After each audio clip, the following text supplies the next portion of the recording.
What? An Infobyte already?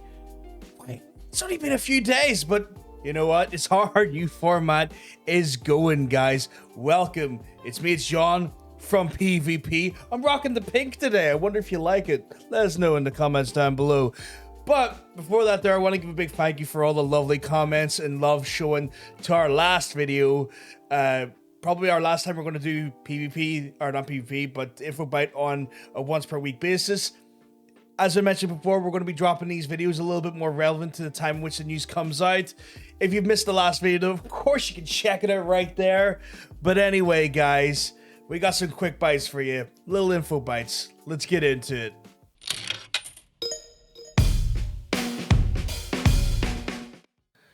Is Far Cry 6 a political game? Well, that's the question that was answered by Navid Kavari, Far Cry 6's director, over the weekend recently. I don't know if you noticed in social media, but in regarding the game itself, Far Cry 6 was being questioned about its political nature, especially when it pertained to Cuba and the discussion of political topics in games and the relevancy and the need for them in said games. The director, Navid himself, has came out and made a sweeping statement saying that Far Cry 6 is indeed a political game, but is making the point that it's not meant to be a representation or any sort of comment or focus specifically on Cuba. In this game, he says that there is going to be a situation where they do approach very tense and heavy topics from a political standpoint. Topics such as forced labor, the right to free elections, things relating to the LGBTQ plus rights and freedoms, stuff like imperialism, things of that nature that do typically tend to have quite a strong reaction across many demographics for very good reasons. However, he makes the point of making sure that the game is not going to be specifically about Cuba itself. In doing so, he's talked to many people from different backgrounds, regions, and cultures that the game is definitely inspired by to get the feel and to get the nature of those regions that are going to heavily influence the feel of the game. However, in making these statements about not being about Cuba, he has said that he has read and researched, along with his team of course, in relating to the actual revolutions that happened in Cuba during the late 1950s and early 1960s. But is still very keen to ensure that if you look to try and find a simplified statement regarding Cuba and its political nature, that you're not going to find one. Myself here at PvP, I find it very hard for anyone to try and tell me that there, especially when it comes to how we interact with games and how we interpret games. Especially if you're going to, I know that the subject of Cuba has came up quite a bit pertaining to the game, and he's probably felt the need to make these statements relating to the country. However, there is a hard line to try and push when you're trying to push these topics, especially considering the nature of the game. And when you make political statements, it's normal for people to look at these real life scenarios and to make these connections and to make some sort of implied narrative happen. At the end of the day, our interpretation is definitely something that necessarily can't be controlled by the original creator, and that goes for all content.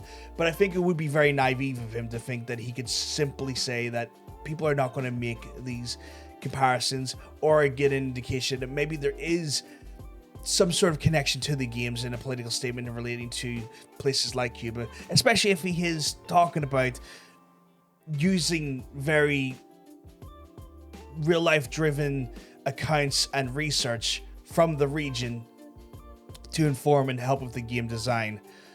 For myself, I think it's a thing that political topics should definitely be covered in games, and that there should be a normalization of talking about these things, because at the end of the day, they are things that affect our lives. And even if we're not comfortable as gamers, maybe with some of the political topics being talked about, the end of the day, games are an art form, and sometimes art mimics life. Sadly, politics is part of life. But why don't you let us know down in the comments section down below? Are you a person that enjoys a political narrative or enjoys some level of real life political influences in their video games? Or do you prefer more to have a video game with more levels of escapism that doesn't necessarily replicate the quite heavy nature of reality? Let us know down in the comments down below, guys.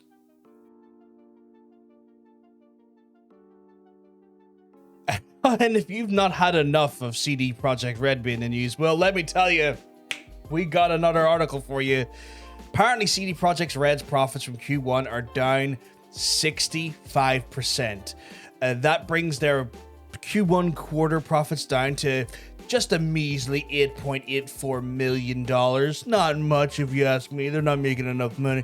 No, obviously they're making tons of money. That's still a heavy amount of money to make in one quarter, especially given the situation that went in with Cyberpunk. However, that is to be believed. That is one of the reasons why the actual profits for the quarter have been down. So the CEO of CD Projekt Red says that the actions taken to fix and improve the game over the last quarter have been the main reason, or one of the big reasons, as to why profits are not necessarily where they were expected to be or projected to be in the first quarter. On top of that, there as well, the investment in a second studio to try and make 2 AAA games in tandem as they go forward. I'm not gonna lie, I'm kind of myself here, PvP, and I'm sure I could probably speak for Cosmic Bacon as well. We're quite tired of talking about CD Projekt Red, but we still feel obligated to do so because news is news and we gotta report the news. I think what they're doing is what they need to be doing. Fix the damn game, make sure the game is fine. As long as they keep to their roadmap or keep within reasonable expectations or boundaries of said roadmap, I'll be happy with that there. But the fact that they're still making $8.84 million off a game that released in a less than stellar state, and also off the back of under delivering on wide sweeping promises, and also the somewhat questionable way they treated their staff during said crunches prior to the game's release. I think if you're still making that amount of money in one quarter, you're doing okay. At the end of the day, profit's still profit, right? But sure, let us know what you think down in the comments down below, guys. Have you even started playing Cyberpunk yet? Are you way past it? Do you care about Cyberpunk anymore? Do you want me to stop talking about Cyberpunk? I can. Just want to know what you think down in the comments down below.